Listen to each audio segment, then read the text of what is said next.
बिस्मिल्लाहिर्रहमानिर्रहीम। मुअज़्ज़िज़ नाज़रीन, मेरा नाम ज़हीर अब्बास है। आप देख रहे हैं मेरा यूट्यूब चैनल।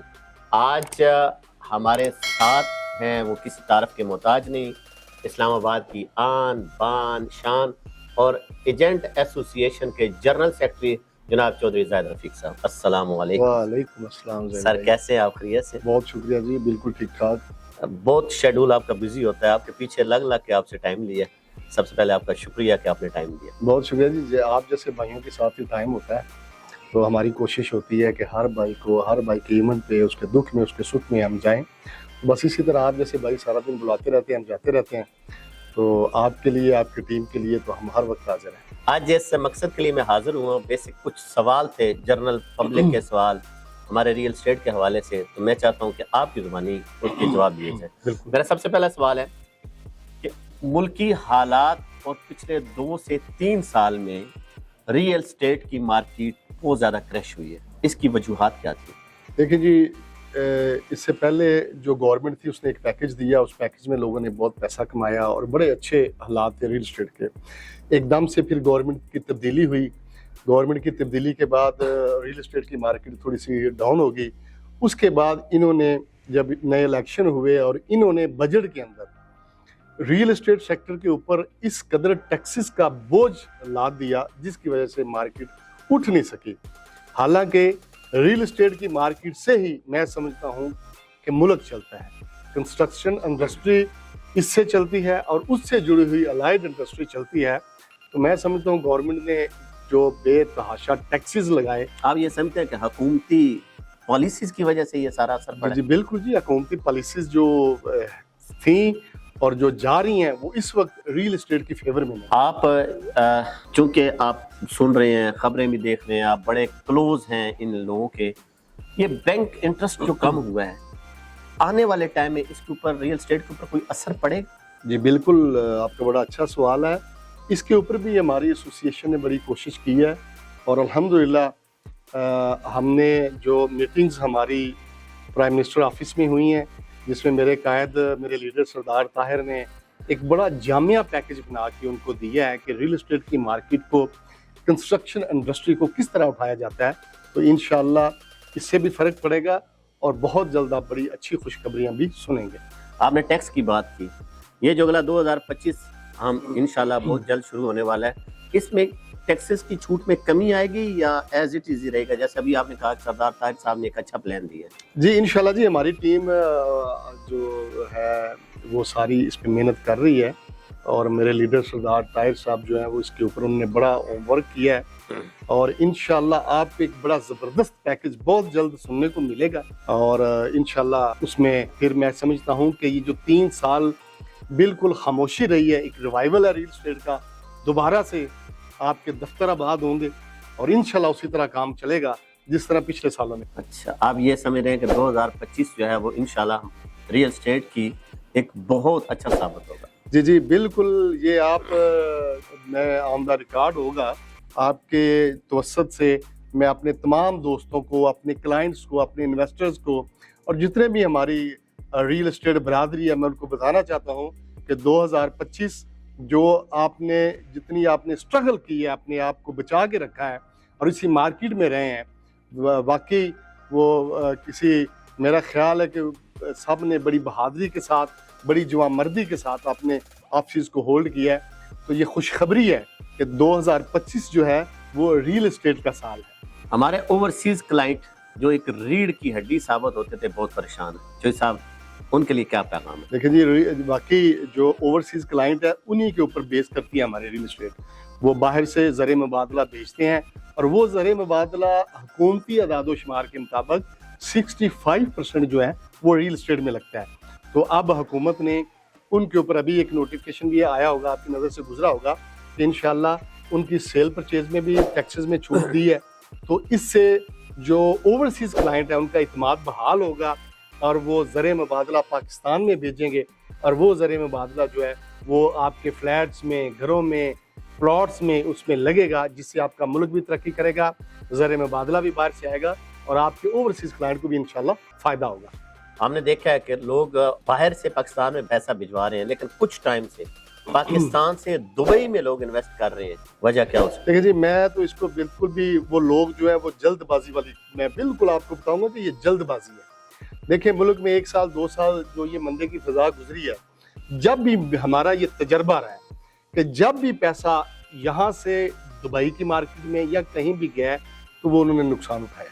वो मार्केट एक बबल की तरह होती है, जैसे ही क्रैश करती है तो उनका वो सारा पैसा ज़ाया हो जाता है। और जो यहाँ पे आपका पैसा लगा होता है वो मंदा ज़रूर होता है, कुछ देर में आपको क्लाइंट नहीं मिल रहा होता, थोड़ी बहुत 19-20 की कमी होती है, लेकिन हर वक्त वो मार्केट में उसकी डिमांड होती है, वो बिक जाती है चीज़। वहाँ पे जब क्रैश होती है मार्केट तो चीज़ नहीं बिकती। तो मैं समझता हूँ कि जो लोग जल्दबाजी में दुबई में गए हैं वो इंशाल्लाह 2025 में फिर इस वक्त को याद करेंगे और उनके लिए मुश्किल होगा। देखिए, सियाने कहते हैं कि जब मार्केट नीचे हो तो तब खरीदना चाहिए। अब लोग बेच रहे हैं, अभी खरीदना है या बेचना है? बिल्कुल जी, मैं आपकी बात से जो है वो इस बात से इत्तेफाक करूंगा कि जब मार्केट डाउन हो, जब मार्केट मंदे का शिकार हो तो उस वक्त चीज़ों को खरीदना चाहिए, और जब सारी दुनिया खरीद रही हो उस वक्त चीज़ को बेचना चाहिए। तो साहब, एक सबसे बड़ा सवाल है मेरा, हम चूंकि मल्टीपल सोसाइटीज़ का काम करते हैं और एनओसी के बहुत इशू रहे हैं, आपने ये देखा है कि हमारी जो लीडरशिप है जिसमें आप हैं या सरदार तारिक साहब हैं, हमेशा फ्रंट के ऊपर खेलते हैं, सीडीओ हो, आरडीओ, एलडीओ, रोडा हो।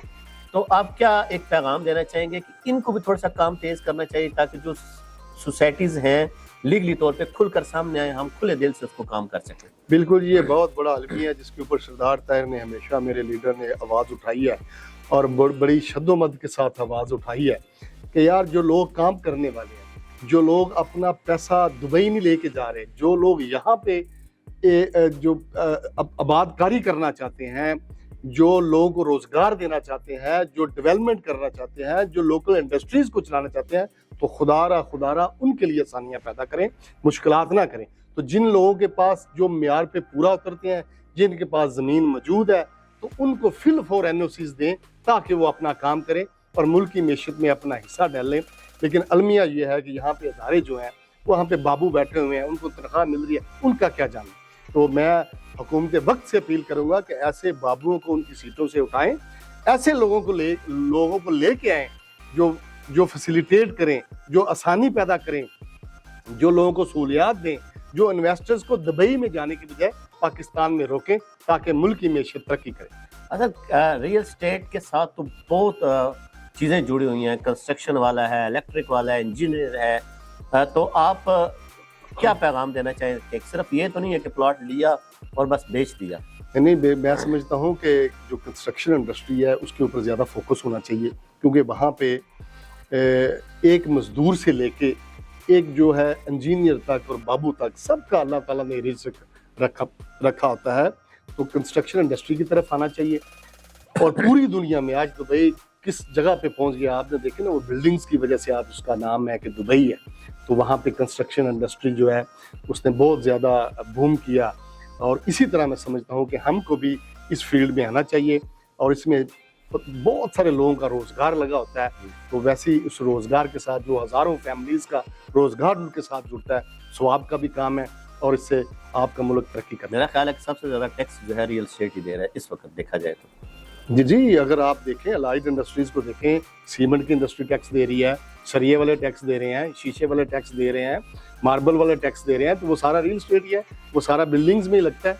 वो सबको मिला के देखा जाए तो सबसे बड़े टैक्स पेयर हम हैं। तो साहब, आप हमारे नाजरीन को, स्पेशली ओवरसीज़ हों या पाकिस्तानी हों, क्या पैगाम देना चाहते हैं? जी, मैं अपने तमाम ओवरसीज़ जो हैं उनको मेरा पैगाम यही है कि आप जब भी कोई चीज़ लें तो देखभाल के लें, आप किसी पे अंधा इत्मीनाद ना करें। आपका जो एस्टेट एजेंट्स हो, जो रियल एस्टेट वाला है, जो आपका कंसल्टेंट है, आप उसको भी अच्छी तरह परखें। जिस जगह पे वो इन्वेस्टमेंट कर रहा है आप उस जगह को भी अच्छी तरह परखें, क्योंकि बाद में फिर पछताने का कोई फ़ायदा नहीं होता। तो मेरा आपको पैगाम ये है कि आप एक अच्छी फर्म के साथ काम करें, जिसका नाम है, जिसका तजर्बा है, जो मार्केट में बैठी हुई है। आप अंधा इत्मीनाद किसी पे ना करें, तो इंशाल्लाह आपकी इन्वेस्टमेंट में भी महफूज रहेगी और आपकी इन्वेस्टमेंट बढ़ेगी भी। रियल एस्टेट मार्केट में एजेंट एसोसिएशन का क्या किरदार है? सब देखें जी, ये आपकी जो तंजीम है इसका बहुत बड़ा किरदार है। ये तमाम इश्यूज़ के ऊपर, मसाइल के ऊपर अभी हम पिछले कई महीनों से जो आपकी लीडरशिप है वो इसके ऊपर काम कर रही है कि ये जो मंदा हालात हैं इसको किस तरह ख़त्म किया जाए, टैक्स को किस तरह कम किया जाए। तो इसके ऊपर बैकडोर चैनल्स के ऊपर बहुत काम हो रहा है, जो इंशाल्लाह आपको आने वाले दिनों में आपको नज़र भी आएगा। हम कुछ झलकियां देख रहे हैं उसकी 2025 के हवाले से। इंशाल्लाह तो ये जो आपकी एसोसिएशन है वो हर वक्त हमा वक्त अपनी स्टेट एजेंट्स के लिए, अपनी बरादरी के लिए काम करती होती है।